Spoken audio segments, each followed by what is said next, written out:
आप सभी विद्यार्थियों को गुडविल कॉमर्स क्लासेस में हार्दिक अभिनंदन है। और आज मैं पुनः आप सभी को जो फाइनेंशियल स्टेटमेंट का जो मैं क्लास ले रहे थे क्लास 12th का, और उसी क्लास में मैंने टॉपिक जो पढ़ाए थे टूल्स फॉर टेक्निकल एनालिसिस, मैंने एक क्लास लिए थे।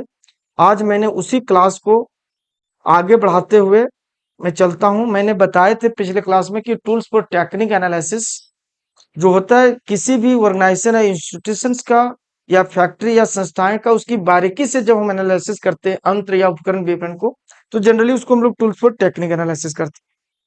फॉर एग्जांपल है, जैसे पेन है, तो इस पेन का हर पार्ट का बारीकी से एनालिसिस करना, इंटरनल एक्सटर्नल हर पार्ट को, तो जनरली उसको हम लोग टूल्स फॉर टेक्निकल, जैसे एक ऑर्गेनाइजेशन इंस्टीट्यूट तो उसमें labour, worker, man, machine, material, हर चीज को बारीकी वाइज जब हम एनालिसिस करते हैं तो उसको टूल फॉर टेक्निकल एनालिसिस करते हैं। और उसमें मैंने क्लास में बताए थे कि ये 3 प्रकार का एनालिसिस होता है। पहला होता है कॉम्परेटिव एनालिसिस, जिसमें 2 और मोर 2 इयर्स का वैल्यू दिया रहता है, उसके आधार पर हम लोग बेस एनालिसिस करते हैं। दूसरा था कॉमन साइज एनालिसिस, और तीसरा था ट्रेंड एनालिसिस। तो जब कॉम्परेटिव एनालिसिस पढ़ाएंगे तो कॉम्परेटिव एनालिसिस में मैंने 3 तरह का स्टेटमेंट बताए थे।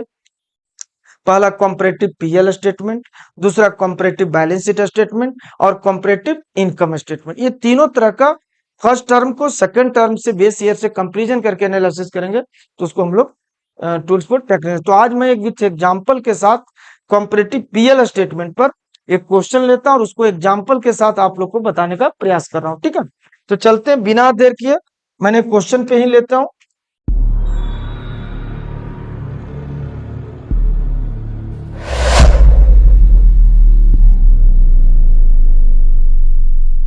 उसको समझाने का प्रयास करके उसको बनाएंगे। ठीक है, एक क्वेश्चन उठा रहे हैं, कॉम्परेटिव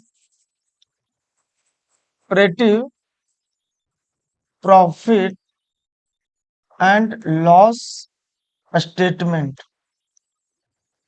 ठीक है, नीचे लिखना फॉर द ईयर एंडिंग। चलते मैं एक फॉर्मेट में ही पहले समझाता हूं और फिर इसी में मैं एग्जांपल के साथ इसी क्वेश्चंस को मैंने बता दूंगा।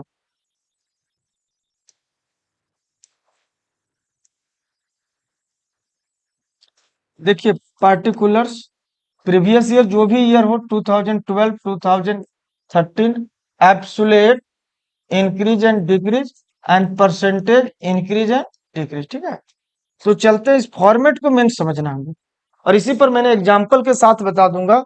पहला आता है रेवेन्यू फ्रॉम ऑपरेशन, ये वैल्यू लिख देना। ठीक है, ऐड करते हैं हम लोग अदर इनकम।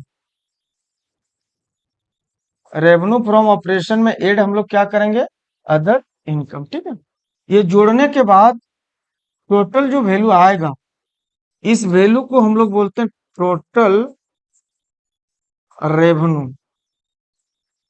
Total revenue. फिर आता है सेकेंड पार्ट में एक्सपेंसेज।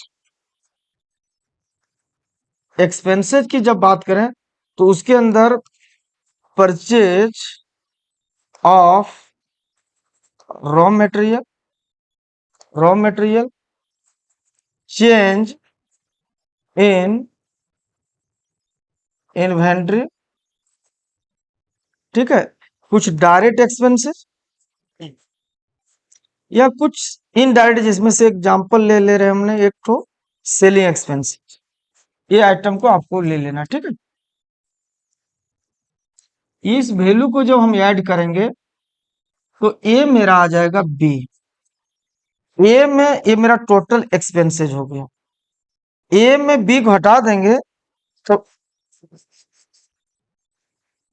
नेट प्रॉफिट ए माइनस बी। ए में बी घटा देंगे तो मेरा नेट प्रॉफिट आ जाएगा। अब इसी में मैं टैक्स घटा दूंगा, टैक्स पेड,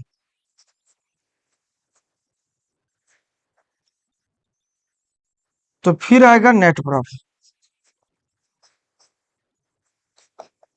ये हो जाएगा बिफोर टैक्स और ये हो जाएगा मेरा आफ्टर टैक्स। टैक्स घटाने के बाद हम लोग बिफोर एंड आफ्टर करते हैं। थोड़ा समझिएगा, बैकग्राउंड को हम लोग समझना है क्वेश्चंस का। अगर जो बच्चा नहीं समझता, फॉर्मूला कभी नहीं रटा जाता। ठीक है, ये सारे फॉर्मूला हम लोग 11 में जो पढ़ाए थे इनकम स्टेटमेंट, जिसमें मैंने बताया था ट्रेडिंग अकाउंट, दो ही फॉर्मेट में तो बनबे करता है, trading and profit and loss account.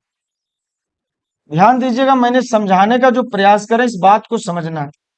आप सभी बच्चे 11 में ये क्लास पढ़े थे, फाइनेंशियल स्टेटमेंट में ट्रेडिंग एंड पीएल। देखो पार्टिकुलर अमाउंट, पार्टिकुलर अमाउंट। आपने ट्रेडिंग अकाउंट बनाया होगा तो पहला लिखता होगा ओपनिंग स्टॉक, उसके बाद परचेज, परचेज में लेस करते थे परचेज रिटर्न, जिसको हम लोग नेट परचेज बोलते हैं। उसके बाद जो प्रोडक्ट बनाने में जो फैक्ट्री में खर्च होता है, वो जो भी खर्च होता है कॉस्ट बनाने में, उसको हम लोग फैक्ट्री के अंदर जो खर्च होते हैं उसको डायरेक्ट एक्सपेंसेस बोलते हैं। यहां पर मैंने सेल्स लिखा था, सेल्स में लेस किया था सेल्स रिटर्न, इसको नेट सेल बोलते हैं। और यहां लिया था क्लोजिंग स्टॉक, यहां पर निकला था ग्रॉस प्रॉफिट, सीडी को हमने बीडी में लाया, ग्रॉस प्रॉफिट बीडी। उसके बाद यहां पर आता था सैलरी, ठीक है, डायरेक्ट नहीं, इनडायरेक्ट एक्सपेंसेस जो ऑफिस का रिलेटेड, चाहे वो सेलिंग एक्सपेंसेस हो या इनडायरेक्ट। और यहां पर आता था इनडायरेक्ट इनकम, और हम लोग यहां पर पहुंचते थे नेट प्रॉफिट, यहां पर हम लोग नेट प्रॉफिट आते थे। ये मेरा अकाउंट फॉर्म में बना है, इसी बात को मैंने स्टेटमेंट फॉर्म में बता रहे हैं। अब देखिएगा, जो अभी कॉम्परेटिव जो पीएल स्टेटमेंट हम लोग बना रहे हैं, उसमें से पीएल स्टेटमेंट में ग्रॉस प्रॉफिट नहीं निकालता है, डायरेक्ट वो नेट प्रॉफिट पर पहुंचता है। मेरे मैटर को समझेंगे आप लोग बात को। तो इसका भी लेटेस्ट नाम नेट सेल को अभी हम लोग फिलहाल रेवेन्यू फ्रॉम ऑपरेशन बोलते हैं नया। और ये जो इनकम है इसको हम लोग अदर इनकम रखेंगे। तो देखिए पूरा क्रेडिट साइड का आइटम को एक में जोड़ दिया, पहला लिखा रेवेन्यू फ्रॉम ऑपरेशन, ऐड कर दिया अदर इनकम, तो ये मेरा टोटल रेवेन्यू आ गया। और एक्सपेंसेज में चाहे वो फैक्ट्री का खर्च हो या प्रॉफिट एंड लॉस का, सबको एक में लिख के टोटल एक्सपेंसेज कर दो। और ए में बी घटाया, वो डायरेक्ट कहां पहुंच गया, नेट प्रॉफिट। और यहां भी हम नेट प्रॉफिट, लेकिन ये जो बनाए मैंने, ये मेरा अकाउंट फॉर्म है, और ये जो बना हुआ है वो स्टेटमेंट फॉर्म है। अब आप सभी लोग ध्यान दीजिएगा, अब अकाउंट जब भी पढ़ते हैं तो दो ही फॉर्मेट में हम लोग अकाउंट्स को पढ़ते हैं, ठीक है, एक स्टेटमेंट फॉर्म और एक अकाउंट्स फॉर्म में, ठीक है। कि इसको जो मैंने बता रहा था कि ये जो आपका दिया हुआ, ये मेरा स्टेटमेंट फॉर्म है और ये मेरा ये है, ठीक है। अब आप लोग को ध्यान रखना कि जो ये सारे आइटम नॉमिनल आइटम है। कौन आइटम है, नॉमिनल, ठीक है। फिर स्टॉक का रूप चेंज हो जाता है, बाकी सब नॉमिनल आइटम। आप सामान कुछ दीजिएगा, जहां कुछ बोला, पैसा दे रहे हो, सैलरी बोल रहे हो, प्रोडक्ट, तो आप जानना कि ये ट्रेडिंग में क्या आता है। जैसे रॉ मटेरियल आपने परचेज किया मार्केट से, यहाँ से फैक्ट्री में जो भी बनाने में खर्च आता है वो फैक्ट्री खर्च ट्रेडिंग का आता है। सामान बनाने पैकिंग करने तक का भी खर्च फैक्ट्री का। और आपने सामान को ऑफिस में पहुंचे, वहां जो खर्च आता है वो प्रॉफिट है लॉस में आता है, ठीक है। अब परसेंटेज निकालने के लिए कॉम्परेटिव में बनाना है, तो 2012 को 2013 में कंपेरिजन करके उसको बना करके हम लोग परसेंटेज निकाल। तो चलते मैं इसी में विथ एग्जांपल मैंने समझा करके इसमें डाल देते, ठीक है। जैसे देखो, रेवेन्यू फ्रॉम ऑपरेशन 10 लाख से 12 लाख, अदर इनकम 1 लाख से 2 लाख, तो 10 और 1 11 लाख, और ये मेरा हो जाएगा 14 लाख, ठीक है। अब आता है एक्सपेंसेस, एक्सपेंसेस में कुछ आइटम हम लोग उठा लीजिए, जैसे 10,000 है, 12,000 है, 5,000 है, 5,000। यहां पर भी मान लेते हैं 12, 8, 10, 5, 5,000, ठीक है। ये वैल्यू को हम लोग जोड़ देना है, तो 12, 10, 22, 22, 10, 32, 20, 10, 30, 5, 35। अब सीधा क्या करना हम लोग को, ए में बी घटा दो, 11 लाख में 32,000 घटा दो, सिंपल बात है। 11 लाख में 32,000 घटा देंगे, 10 में 2 8, 9 में 3 6, 10,68,000। इसी प्रकार 14 लाख में 35 घटा दो, 13,65,000। कितना के बोलो? 13,65,000। अब मान लेते टैक्स हमको देना, यहाँ 68,000 दे दिया और यहाँ 65,000 दे दिया, तो टैक्स देने के बाद नेट प्रॉफिट मेरा 10 लाख बचा और ये मेरा हो गया 13 लाख। अब हमको परसेंटेज निकालना है। क्या निकालना है?